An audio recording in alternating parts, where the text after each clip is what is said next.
As the films start, we meet a belly dancer named Abigail. Unknown to her, some crooks are already hiding in her home. Out of the blue, they ambush her, using tranquilizers to knock her out before abducting her and quickly removing her from the property. They take her to an isolated estate upstate, where they encounter their boss Lambert, who instructs them to keep their identities secret from each other and Abigail. He mentions that it's a round-the-clock task and the challenging part is done now. They only need to watch over her. Joey inquires about the lady's background, and Lambert responds that she's the offspring of an extremely affluent person who's soon to lose $50 million, and they must make sure they're not followed. He declares he'll be seizing their mobiles. The crew consists of Joey, an ex-army medic battling addiction recovery, Frank, an ex-NYPD sleuth, a rich hacker, Sammy, a psychopathic chauffeur, Dean, a marine marksman, Rickles, and a simple-minded Canadian gang enforcer, Peter. These monikers are just stand-ins influenced by the Rat Pack, and the squad is strictly prohibited from revealing their genuine identities or any private details, as long as they safeguard Abigail. Each associate will get a $7 million payout after a day.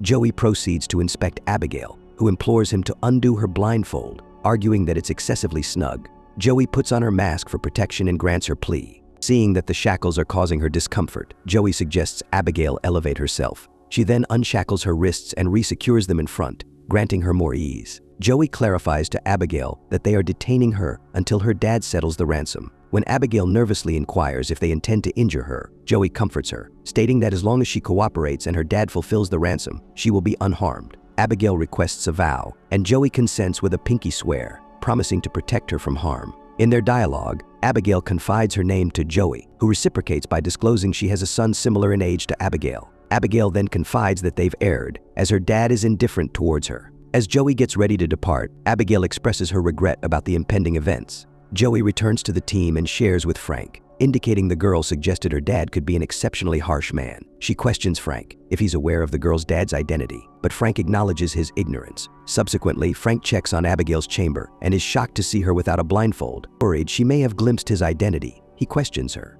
Abigail reassures him she hasn't seen his visage, and when Frank insists she disclose her dad's name, she hesitantly and apprehensively states Kristof Lazaar. Disturbed, Frank departs from Abigail's space and declares to the squad his departure. Worried, the team clusters around him, and Joey inquires about the situation. Frank discloses that the girl is Kristof Lazaar's offspring, an infamous and influential criminal mastermind. Joey proposes they should simply leave her sustenance, place an incognito call, and then vacate the premises. Frank admits she has glimpsed his visage previously. Yet Joey asserts she was the sole person assigned to go in and out of Abigail's chamber. Dean claims Kristof is merely a mythical tale, but Frank is adamant he exists. The squad debates Joey's choice to unmask the girl, hinting they might need to eliminate her now. Nonetheless, Joey resists this idea. The group ultimately decides to stick to their initial scheme, and afterward, they will vanish after obtaining their portion of the funds. Subsequently, Rickles confides in Joey, expressing his distrust towards the others and proposes they look out for one another. She concurs, reflecting that she had similar thoughts. In the meantime, Dean spots an ancient artwork where the subject bears a resemblance to Abigail. He advances to the cellar, where a portal swings open on its own. Baffled, he steps into the chamber, where a rodent gives him a fright. Yet, as he tries to exit, an invisible force abruptly yanks him away. At the sound of his shrieks, Sammy hurries down to the cellar to check. There, she's taken aback by the sight of him, and, to her dismay, she finds his head has been decapitated. She alerts everyone, and upon examining Dean's remains, Frank remarks it seems a savage beast mauled him.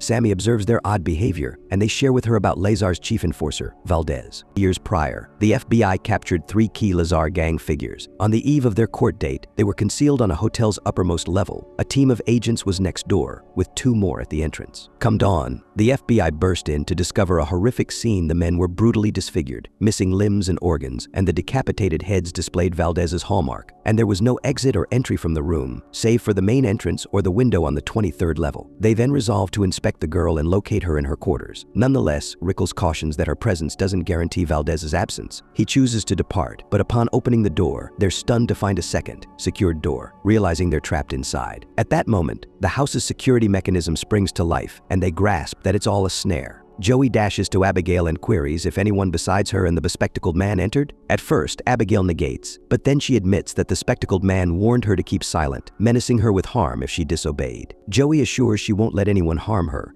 but she needs to know what he told her. Abigail reveals that he claimed to be her father's employee named Valdez. Suddenly, Rickles alerts her, reporting his rifle missing. Joey then discloses that Frank is Valdez. They agree to search for another exit from the house. As they move forward, Joey hears a sound and turns to see Rickles standing oddly. Approaching with caution, she's shocked to find he's been mortally wounded, and his body collapses onto her. She goes downstairs to confront Frank, demanding to know why he lured them there to be killed. Frank draws his weapon, feigning ignorance and prompting her to elaborate. She accuses him of being Valdez, the culprit behind Dean and Rickles' demise. Frank rebuffs her accusation, implying Joey's been swayed by the girl, who's pitting them against one another. He argues they must deal with the girl more sternly and orders Peter to do so. Joey tries to stop him, yet Peter insists it's his duty. He storms into Abigail's room with harmful intentions. However, before he can proceed, Joey steps in and Frank joins the fray. During the scuffle, Sammy observes Abigail effortlessly slipping off her handcuffs and tries to warn the others. In a sudden twist, Abigail morphs into a vampire and attacks Peter, yet Frank's gunfire doesn't stop her. She gets up and moves toward them again.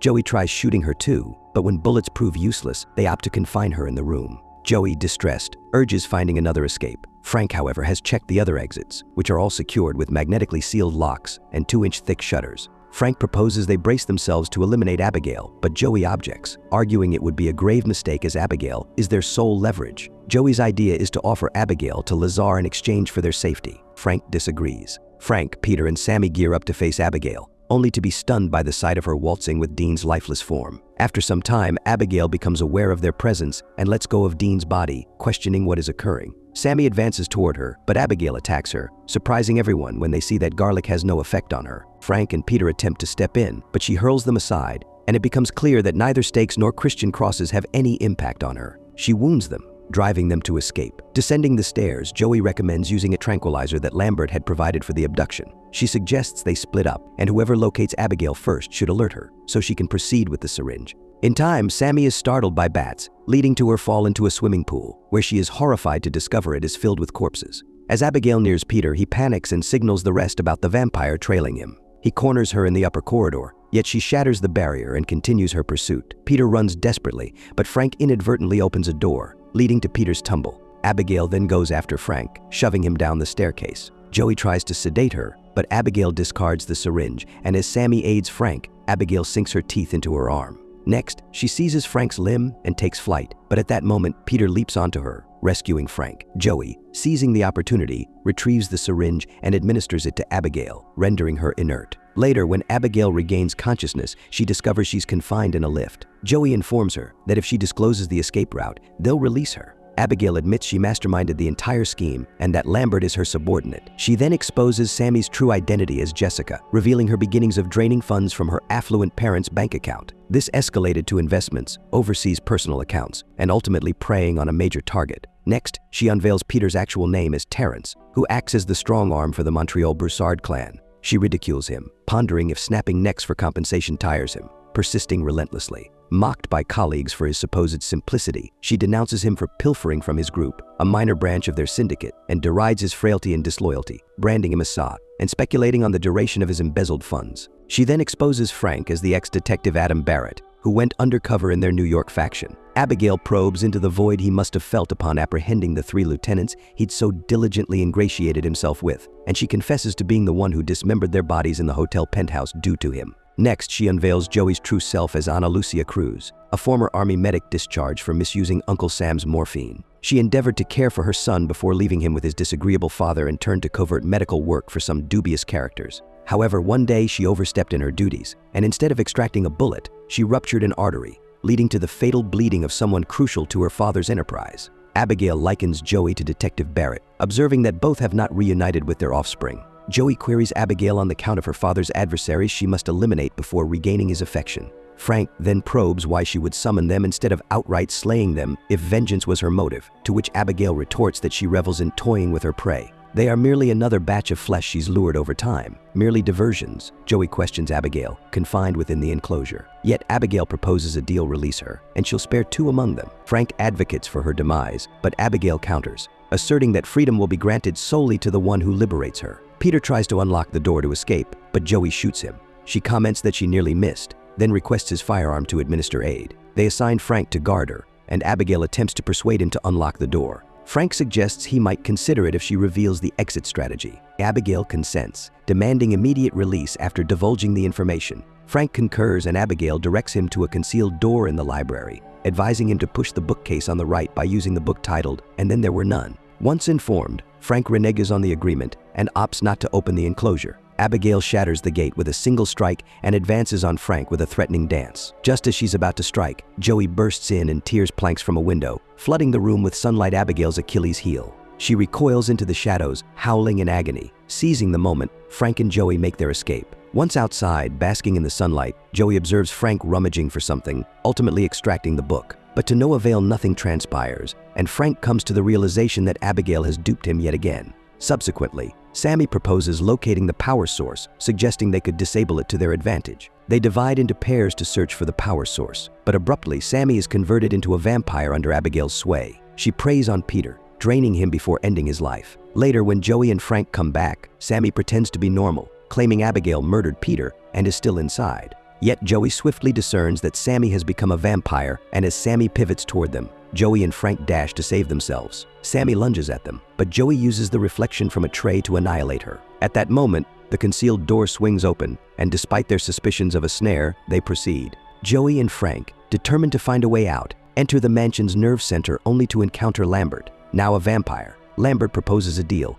but Joey refuses. He then attacks, revealing he's not negotiating with her. Lambert confesses that Abigail turned him into a vampire 2 years prior after discovering his aid to Frank in New York. Threatening his family, she coerced him into luring her father's adversaries to her. Now Lambert seeks Frank's help to eliminate Abigail, offering any reward in exchange for an upgrade. He also reveals he's alerted Lazaar about the crisis, who is now en route to the mansion. Lambert discloses his plot to eliminate the girl and her father, aiming to seize control. Frank consents and commands Lambert to infect him. Lambert incapacitates Joey and bites Frank, commencing his vampiric transformation by having Frank imbibe his blood. As Joey regains consciousness, Lambert prompts Frank to confront his inaugural prey. Yet Frank unexpectedly assassinates Lambert. At that moment, Abigail appears, questioning if Lambert sought to persuade him to usurp everything before his demise. She attacks Frank, but he subdues her and consumes her blood. Seizing the chance, Joey disables the security system and tries to flee, only to discover the exit is still secured. As Frank approaches, Joey struggles to defend herself but is effortlessly cast aside. Frank then seizes her throat, hoisting her up and vowing to turn her into his puppet. He proclaims they will visit her son, whom he intends to force her to slay.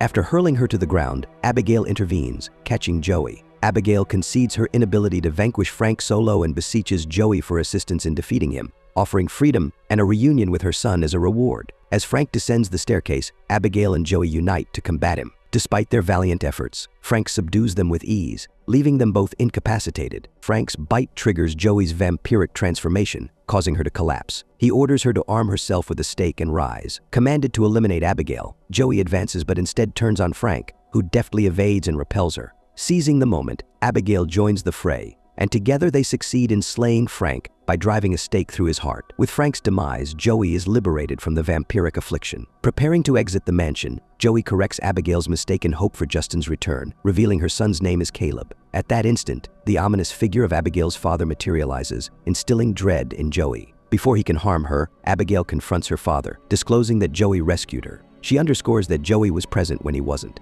Lazaar yields and allows Joey to depart. As she enters her vehicle, Joey indulges in a lollipop before leaving the grounds to reunite with her child. Don't forget to subscribe and enable notifications to catch more videos like this. Thank you for watching.